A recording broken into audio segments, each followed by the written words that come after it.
Well, students, today I'm going to discuss with you knowledge and curriculum. This is paper 8 and this is for second year. In this, I'm going to discuss with you unit number 2. Under that, I'm going to discuss with you role of culture. In my previous video, I had already discussed with you meaning, definitions and characteristics of the culture. आइए जल्दी से हम संस्कृति को बहुत संक्षेप में समझने की कोशिश करते हैं कि संस्कृति क्या होती है। किसी भी देश के लिए कल्चर, संस्कृति का होना बहुत ज़रूरी है, जो हम अपने चाइल्डहुड से लेकर टिल ओल्ड एज, बूढ़े होने तक हम हर जगह अपने कल्चर को अपनाते हैं। अपने सोसाइटी में रहकर हम अपना अपना कल्चर अपनाते हैं, उसी से सीखकर हम बड़े होते हैं। यहाँ तक कि हमारा खाना पीना, dressing sense, way of talking, हमारी studies, everything depends upon a culture. तो वो हमने डिस्कस किया था प्रीवियस वीडियो में। Today I am going to discuss with you functions of education on culture. Culture की क्या ऐसी चीज़ें हैं बेटा जो हमारी शिक्षा में कार्य करती हैं। First of all, education as direction. सबसे पहले है पथ प्रदर्शक के रूप में एजुकेशन जो है ये हमारे लिए बहुत इम्पॉर्टेंट है। जो एजुकेशन होती है वही हमें आने वाले जीवन के लिए एक पथ प्रदर्शन, यानी कि वो बताती है, डायरेक्शंस देती जाती हैं। आप जिस भी फील्ड के हो, आप स्किलफुल हो, आप देखिए आपका प्रोफेशनल लाइफ, आपकी आने वाली लाइफ एजुकेशन से ही किस तरह से बनती जाएगी। तो हमारे लिए एजुकेशन का होना बहुत ज़रूरी है और वो हमारे कल्चर से रिगार्डिंग होनी चाहिए, तभी हम उसे आगे ले जा सकते हैं। Then education and all round development. यहाँ पर एजुकेशन जो है वो चहुमुखी विकास करती है। किस तरह से एक शिक्षा चहुमुखी विकास करती है, आपने देखा होगा कोई भी अध्यापक होते हैं, उनका एम क्या होता है कि बच्चों को अच्छी शिक्षा देना, बच्चों का चहुमुखी विकास करना, शिक्षा के साथ साथ हर प्रकार की उसको नॉलेज देना regarding that curriculum, regarding that पाठ्यक्रम, उसमें जो विषय वस्तु है उसकी पूरी नॉलेज देना बच्चे से, जिससे उसके ऑल राउंड डेवलपमेंट हो, चहुमुखी विकास हो। Then education for adjustment. It means education इस तरह की होनी चाहिए कि कोई भी बच्चा कहीं भी एडजस्ट कर सके। आप अपने आप देखिए, सोसाइटी में जिनके पास एजुकेशन होती है वो अपने को किसी भी माहौल में एडजस्ट कर लेते हैं। एट प्रेजेंट जो प्रेजेंट सिनेरियो चल रहा है, you people are also learning through mobiles, through media और थ्रू ई लर्निंग। आप अपने आप देखिए, you are going to adjust yourself, क्योंकि हम फेस टू फेस नहीं मिल सकते और कुछ ऐसे प्रॉब्लम्स है नहीं मिल सकते, और तो आप अपने को एडजस्ट कर रहे हैं। कैसे कर रहे हैं? Through education. आपके पास एजुकेशन है, that's why you are going to operate your mobile in a different styles.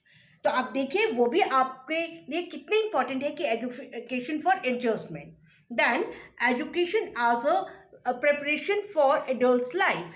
Education किस प्रकार से बेटा भावी जीवन के लिए किस प्रकार से बनाती है। अगर किसी के पास एजुकेशन है, स्कूल में उसने एजुकेशन ली, जब वो बड़ा हुआ, नो डाउट स्कूल में भी कल्चर एक्टिविटीज़ के थ्रू उसे एजुकेशन दी गई, और जैसे जैसे वो बड़ा होता गया उन चीज़ों को उसने मुख्य रूप से अपना लिया। अपनाने का मतलब यहाँ पर यह है कि अगर एजुकेशन थी तभी वो उन चीज़ों को वो अपनाता चला गया।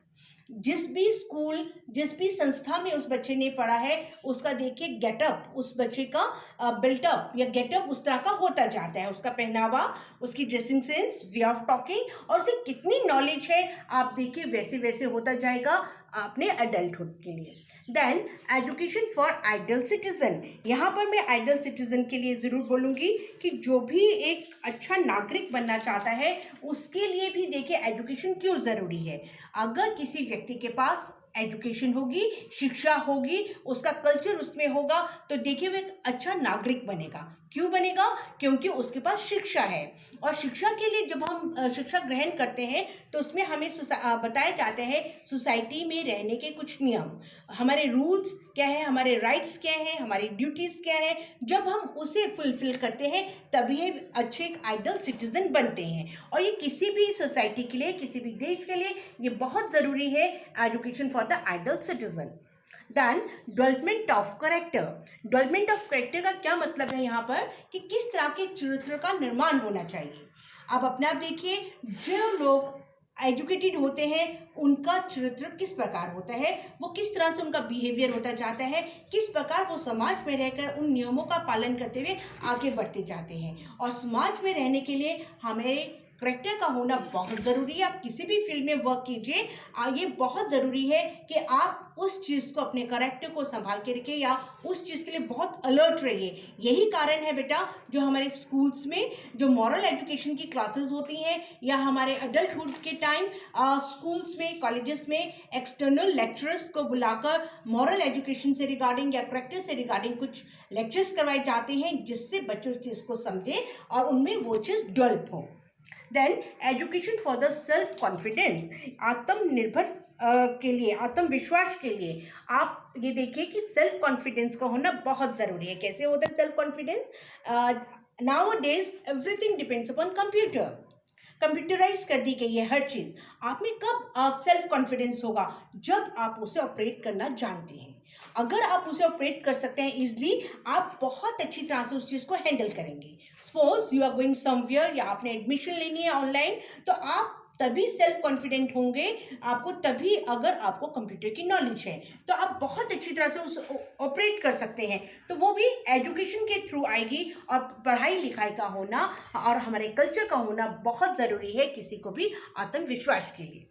Then education and leadership, leadership के लिए इतना ज़रूर मैं कहूँगी कि एजुकेशन जो है बेटा, one should be honest, competent, hardworking, forward-looking, inspiring, intelligent, fair-minded, courageous, straightforward and imaginative। अगर लीडरशिप हमें चाहिए है, एजुकेशन फॉर लीडरशिप, तो एक व्यक्ति में इन गुणों का होना बहुत बहुत ज़रूरी है। अगर एजुकेशन है, आप देखिए वो उस चीज़ को, उस तथ्य को समझेगा और अपनी संस्कृति को भी साथ लेकर चलेगा और वो अपनी सोसाइटी को भी, अपने कल्चर को भी बहुत आगे ले जाएगा। Then education for self efficiency, it means शिक्षा और आत्मनिर्भरता। आत्मनिर्भरता कब होती है? जब हम एजुकेटेड हैं। एजुकेटेड है तो हम अपने आप आत्मनिर्भर बनते जाएंगे। कैसे? With the help of earning. Society में ही हम अपने स्किल को प्रूफ करते हैं और उसकी हेल्प से हम अपना एफिशिएंसी बनते जाएंगे। यानी कि हम सेल्फ, किसी के ऊपर डिपेंडेंट नहीं होते, आत्मनिर्भर। ये क्यों बनेंगे, कैसे बनेंगे? अगर हम अपने कल्चर को संभाल के रखते हैं और हम अपनी शिक्षा, एजुकेशन को लेकर चलते हैं, तब देखिए समाज में कोई भी व्यक्ति ऐसा नहीं होगा कि जो आत्मनिर्भर ना हो। Then education for reservation of the culture, यानी कि अपनी सभ्यता को बचाकर रखना। ये क्यों ज़रूरी है बेटा कि हम अपनी सभ्यता को बचाकर रखें?